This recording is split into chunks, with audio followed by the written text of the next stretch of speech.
There are things we want to see against UTEP, and then there are things we need to see against UTEP. Let's talk about those on today's episode of Locked On Longhorns.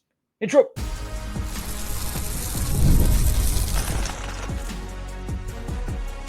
You are Locked On Longhorns, your daily podcast on the Texas Longhorns. Part of the Locked On Podcast Network, your team every day. Welcome in. You are locked on to the Texas Longhorns. I'm your host, BK Brad Kellner, Texas grad, Austin local, and longtime sports radio host here in the Lone Star State. Thank you for making Locked On Longhorns a part of your day every single day. Today's episode is brought to you by FanDuel. Football season is here. Visit the FanDuel app today and start planning your bets now. We'll talk about some breakout candidates for the Longhorns in tomorrow's game against UTEP. Also preview this five-star quarterback matchup coming up. But first, what do we want to see against UTEP versus what we need to see against UTEP? I think we all want to see Arch Manning throw for 400 yards and 5 touchdowns in the first half of tomorrow's game on a 95% completion percentage with 0 turnovers. I think we all want to see Ryan Wingo go for 150 yards and 2 scores. I think we all want to see Colin Simmons have 3 sacks and see Parker Livingston go off again. We all want Texas to have another 4 takeaways on defense. Those are great. I'd love to see those things too. We all would. But we don't need to see those things to feel better about this Texas team. There are a few things that we absolutely have to see against UTEP. And if we don't, I'm going to start to really worry if we're going to see them at all this season. Tomorrow's game 3. That's a quarter of the way through the regular season. If we go 3 weeks without seeing these 3 things, then I think there's some cause for concern for what this Longhorn football team is going to be in 2025. We'll start with number 1. We need to see fewer penalties. You can get away with penalties against teams like San Jose State. You can't get away with penalties against teams like Ohio State. I mean, we already saw that in week 1, didn't we? The Colin Simmons hands to the face penalty basically gifted Ohio State a touchdown. Texas lost that game by a touchdown. You had the Manny Muhammad defensive holding on that same drive. Leon Galafau had a hands to the face penalty that cost Texas 2 points. A few bad ones on offense too, and you were finally starting to get things going on that side of the football. Texas lost the penalty battle against Ohio State. They were sloppy at times in week 1. You can't be sloppy. You can't be undisciplined against good teams. Now, UTEP's not a very good team. So you'll be fine if you commit 8, 9, 10, even 12 penalties again. But what do they say? Once is an accident, twice is a coincidence, 3 times is a pattern. I don't want this to be a pattern. I don't want to be talking about penalties being a huge issue for Texas in 3 consecutive games. This team has to clean it up. They have to clean it up because it is going to cost them once they get to conference play next month. If you're wondering how Texas stacks up against the rest of the nation on the penalty front, it's not good. The Longhorns are 128th in penalty yards per game. They are tied for 120th in the country in total penalties, and they are 123rd in the country in penalties per game. Remember, there are only 136 teams in FBS college football. Being in the 120s is terrible, and it has to change for this Texas team to reach its full potential this season. That's number 1. That's a need to see. Another thing that we need to see against the Miners, 3rd down success. Another area where Texas has been awful so far this year. The Longhorns have had 26 3rd down attempts on offense in their first 2 games. They've converted just 7 of them. That's a whopping 26%, which has the Horns ranked 121st in the country. Bad. If that's not bad enough, the Longhorns have only converted 1 3rd down of 4 yards or longer this year. 1. They're at a 6% success rate on 3rd and 4 or more. So it's not just the 3rd and 10s, 3rd and 12s. That's going to trip everybody up more often than not. Texas can't even convert a 3rd and 5 right now. I don't care that you have 8 new starters on offense. I don't care that Trey Wisner missed week 2. I don't care that Emmett Mosley hasn't played yet this season. That is so bad that it's almost unbelievable that a team with this coach and a team with this much talent can be this bad on the money downs. It's insane. And of the 7 third downs that the Longhorns have actually converted this year, only 2 of them have been on pass plays. Both of them were Parker Livingston touchdowns, by the way. So that's good. But seriously, 2 third down passing conversions in 2 games this year. That has to be figured out. Steve Sarkisian, Arch Manning, Kyle Flood, everybody on offense, the coaching staff, the players, that needs to turn around. You cannot be stalling out this much on offense. Yes, the Longhorn defense is elite, but man, they are going to get tired as the season moves along. And against better teams, again, not UTEP, not Sam Houston next week, against better teams in the SEC, this defense is going to wear out in the second halves of these bigger games if the Texas offense continues to struggle on third downs and they have to repeatedly punt the ball back to the other team. And this kind of ties into the penalties, of course, too. Texas was 2 for 12 on third down against San Jose State. The average yards to go on those third downs was 9.7. A lot of that is because of penalties. So again, they're struggling on the shorter ones too, but again, you're not putting yourself in a position to be successful if you're going to need 3rd and 10 conversions repeatedly. I don't care who you're going up against. 3rd and 10 is tough to convert consistently. So Texas has to win more on early downs too. Obviously, if you have more success on 1st and 2nd down, you're not going to be facing those 3rd and longs, which will definitely help.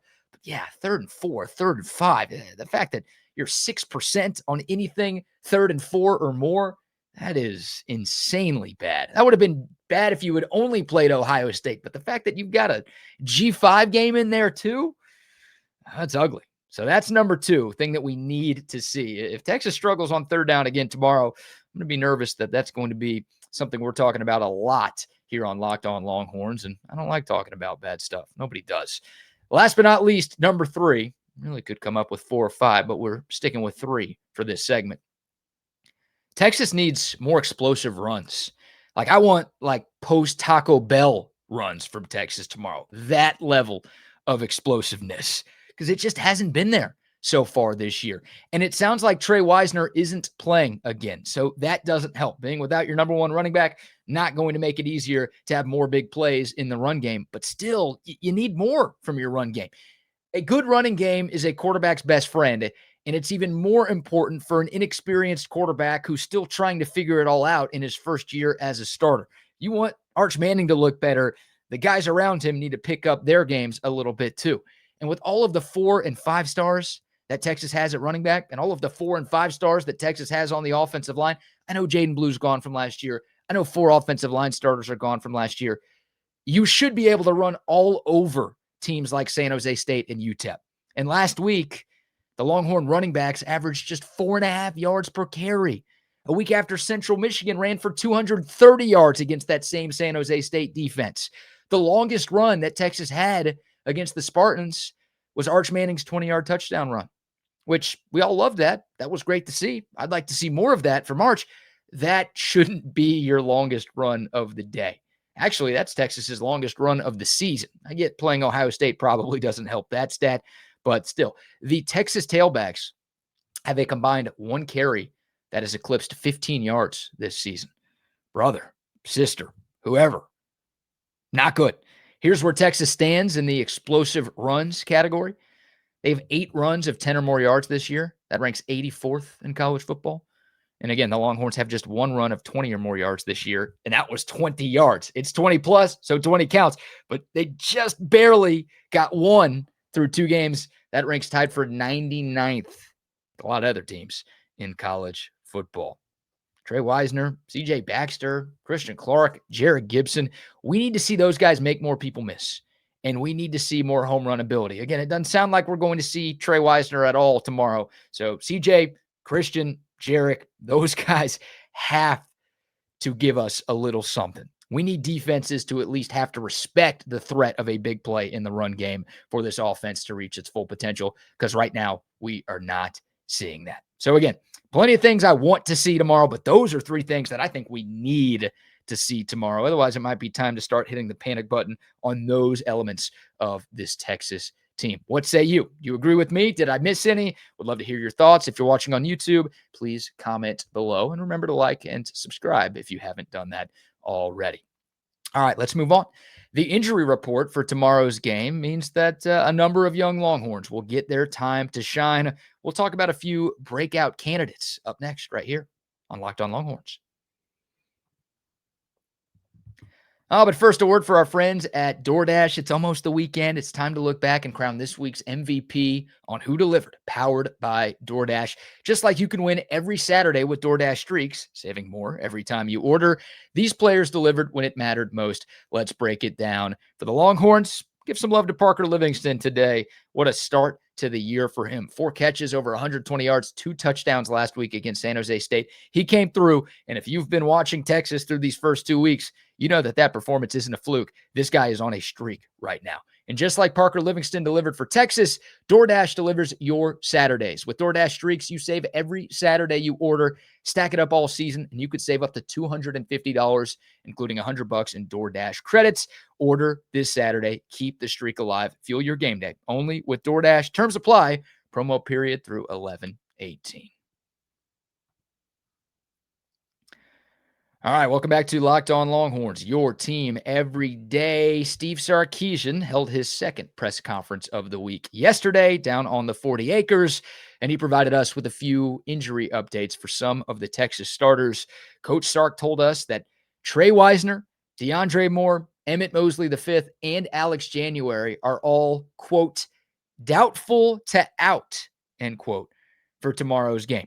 As was the case last week, it sounds like Texas will be erring on the side of caution for tomorrow's game against UTEP, and it's hard to argue. The Longhorns are 41.5-point favorites, according to our friends at FanDuel.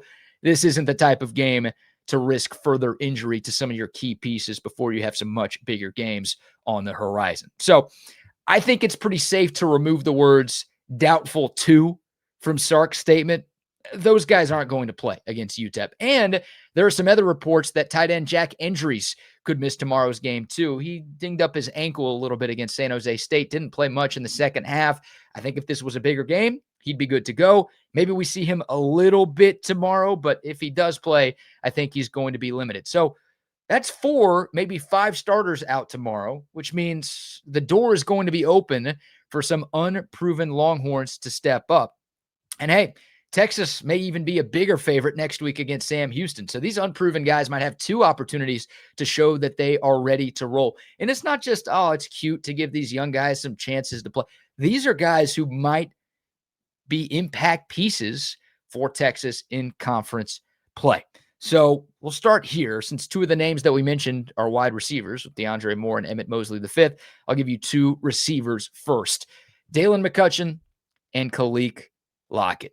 We already know this coaching staff trusts McCutcheon because he played against Ohio State in week 1, and he caught a 3rd down pass against the Buckeyes. Only 4 freshmen saw action in that opening game. He was one of the 4. That is a big deal. McCutcheon also had a catch against San Jose State. Last week, he played 16 snaps in that game. So 4 snaps in the opener against Ohio State, and then 16 in game 2. DeAndre Moore is this team's number 1 slot receiver. With him likely out in concussion protocol, Dalen McCutcheon likely becomes that guy. So he's going to be getting more than 16 snaps in tomorrow's game. I guarantee it. Coach Sark was asked about the guy they call Day earlier this week. He said, quote, he's earned a lot of trust from us. That's probably the biggest thing that has occurred. With trust comes more opportunities. With opportunities, what do? He's got a great one here in front of him this week. If history is any indicator of the future, I think he's going to maximize the opportunities that are presented to him this weekend, end quote. So it's not just me telling you to watch out for a breakout day from Day McCutcheon. Steve Sarkisian is basically telling you that McCutcheon is a breakout candidate in tomorrow's game. He's not the biggest guy on the team, 5'11", 178 pounds. Texas signed 4 receivers in this class. McCutcheon was actually the lowest ranked of the 4, but man, he picked up this offense incredibly quickly. And this is not an easy offense to pick up at all. Most importantly, Steve Sarkisian said it right there. McCutcheon has earned the trust of this staff. That's how you get to play at Texas. That's really how you get to play wide receiver at Texas. McCutcheon's got it. He's going to get some chances tomorrow, and hopefully his name gets called a lot on the SEC Network broadcast starting at 3:15. Watch out for number 17 tomorrow. The other wide receiver is Khalil Lockett. Man, think about all of the talk about Ryan Wingo last year. 5-star recruit, big-time signing day pickup for Texas, going out of state to poach him away from Mizzou. He put up insane numbers in high school. People were talking him up a ton last year. And look, Ryan Wingo was really solid as a true freshman, put up some good numbers. Khalil Lockett was a higher-rated recruit than Wingo was. Lockett was a top 20 player in the country. He was the second-ranked wide receiver in this entire class. And this isn't to take a shot at Ryan Wingo. Nothing like that. This is just hey, don't forget about Khalil Lockett. Don't sleep on this kid. He didn't play against Ohio State, but he did have 9 snaps in week 2. Made the most of them. 2 catches for 16 yards. Hey, if any receiver can have catches on 22% of his snaps, again, 2 grabs on 9 snaps, just saying, you might have something special with Khalil Lockett. He's 6'2", 185 pounds. Again, one of the best players in this entire class, the highest rated wide receiver recruit that Texas has signed in like a decade. This guy is a supreme talent. He was here for the spring. Sounds like it took him a little bit of time to figure some things out and get up to speed with the collegiate game, but had a big summer, had a really good fall camp, and again, started to see some action in the home opener. I think Khalil Lockett's going to see more again tomorrow. And again, without DeAndre Moore and Emmett Mosley V. Also, Ryan Wingo's off to a bit of a sluggish start this year. Said I wasn't dunking on him, and there I go, calling his start sluggish. The opportunity is knocking. The opportunity is knocking for both Dalen McCutcheon and Khalil Lockett. They're going to open the door. What do they do with it? Hopefully they make some things happen, and that would help the depth in the wide receiver room for Texas. And then we'll look at tight end. We mentioned Jack Endries potentially not playing at all tomorrow. If he does, he'll probably be pretty limited. We saw 5 tight ends play last week against San Jose State, so I think we're probably going to see that again tomorrow. So you could mention a few names here, but I'm going to keep it to one. I'm going to keep it to Nick Townsend. Nick Townsend, another true freshman, a part of the Longhorns' #1 ranked recruiting class. Townsend was one of the 3 signees who did not enroll early. So the fact that he's playing any sort of role on this team, despite being way behind the 8 ball compared to everybody else, it's pretty impressive. Tells you that this coaching staff likes him, tells you that they trust him. He played 19 snaps on offense against San Jose State, and he's been a huge factor on special teams too. He's on kick return, kick off, punt return, everything. I think punt team as well. He is all over the field when it comes to special teams. I think if Nick Townsend was here for the spring, he'd be the #2 tight end right now. Maybe he is, or maybe he's got a shot to be that. I kind of think outside of Jack Endries, it's sort of up for grabs right now. But man, Townsend, he's going to get an opportunity to show that over these next couple of weeks. And I think to this point, his blocking ability has been his best trait. He's not as big as Spencer Shannon. He's not as big as Jordan Washington, but he had some nice blocks in the run game last week. And the coaching staff loves to see that. And again, Nick Townsend, a big factor on special teams. Remember that Jeff Banks, the tight ends coach, is also the special teams coordinator. So if you show him that jack of all trades, Iron Man type of ability, your coach is going to like you a little bit. He's going to give you a little bit more run. So again, you could mention Jordan Washington here, Spencer Shannon, Amari Winston too. I think the door's open for all of those guys. But Nick Townsend, the fact that he, again, is seeing as much time as he is, that's a name to be paying attention to. And I wonder, despite the late start for him getting on campus, if he could end up being Texas's most consistent and reliable tight end option by the time we get to the end of non-conference play. So those are 3 names right there. Mentioned a couple of defensive linemen who are going to get some more run with Alex January out. The running backs, we talked about them a little bit last segment. Big opportunity for them to show a little bit more. But those are some pass catchers who can make this Texas passing offense look a little bit better. And I think that's something we would all like to see. All right, 1 segment to go on a Friday show. Let's talk about UTEP. Man, an interesting quarterback matchup in this game. We'll preview the Longhorns' opponent coming up next right here on Locked On Longhorns.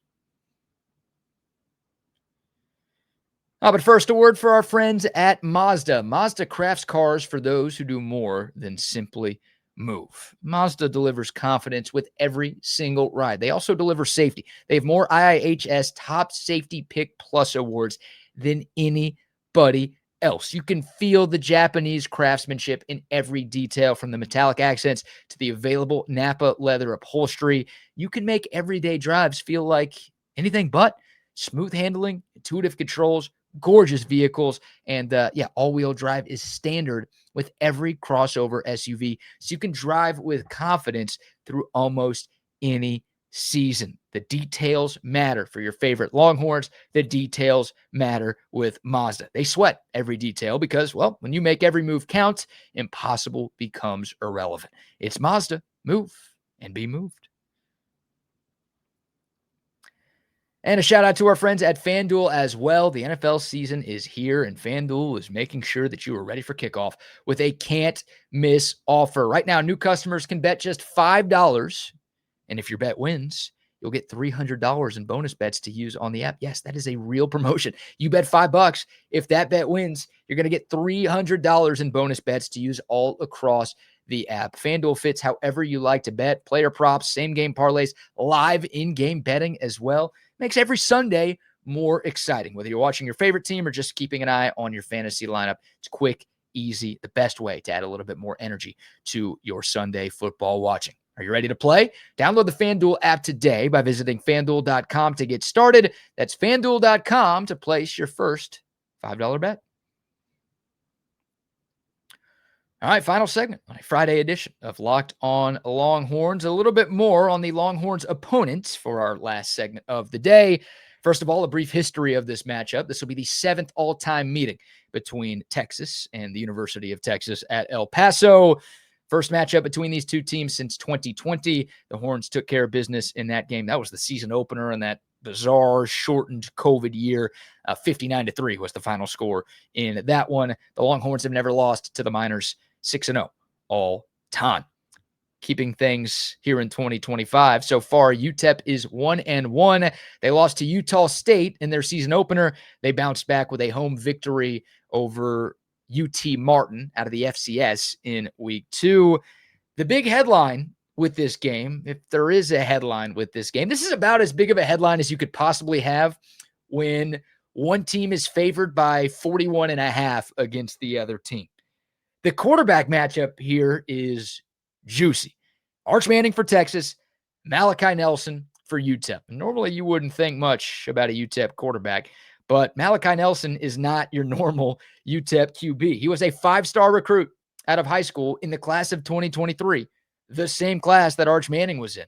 And matter of fact, ESPN had Malachi Nelson rated higher than Arch Manning coming out of high school. Oops. No, Nelson didn't sign with UTEP. He actually signed with USC. He transferred after a year of not playing out there. He went to Boise State in 2024, where he transferred after a year of not playing there. So this is the third stop for Malachi Nelson. Year 3 for both of these guys. They're the same age. Obviously, Arch is at where he started. Nelson at his third school.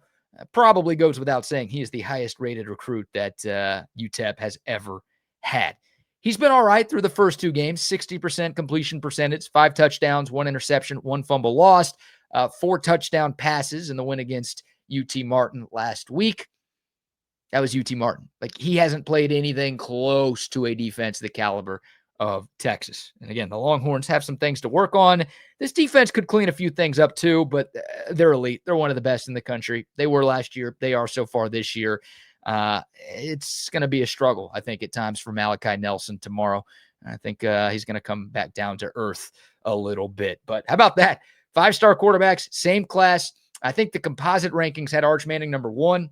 I think Malachi Nelson was the 4th or 5th ranked QB, but a true 5-star in every sense of the word. And it's been an interesting path for both of these guys, but especially for UTEP's QB1. The one interesting challenge that the Miners could pose tomorrow, again, Texas is nearly a 6-touchdown favorite. I'm not trying to scare y'all, and even if I was, I don't think I'd be successful anyways.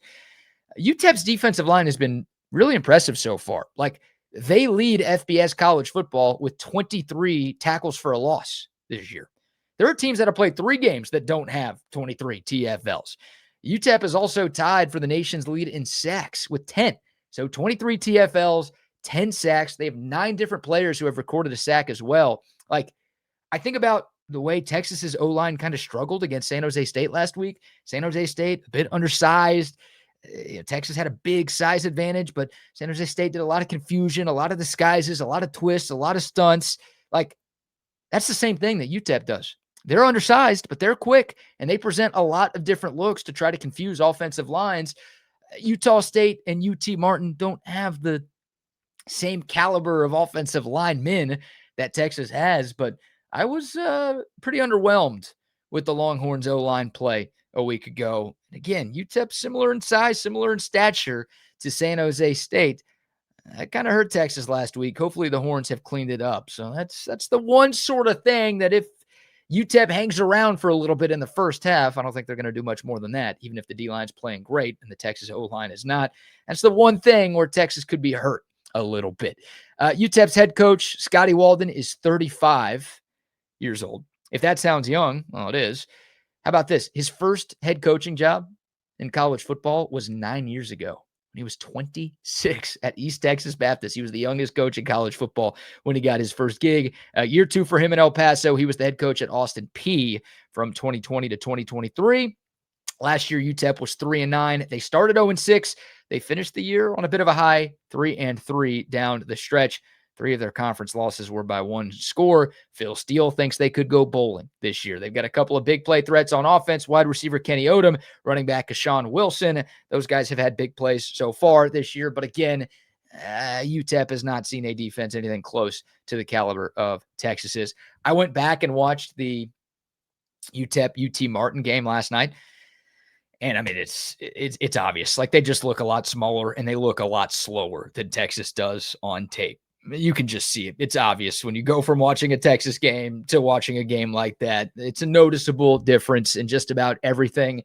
And it's pretty easy to see why the Longhorns are, again, 6 touchdown favorites tomorrow. So UTEP will have to play its best game ever for this game to even be remotely close. And Texas will have to be its own worst enemy for this to be tight for more than like a quarter and a half tomorrow.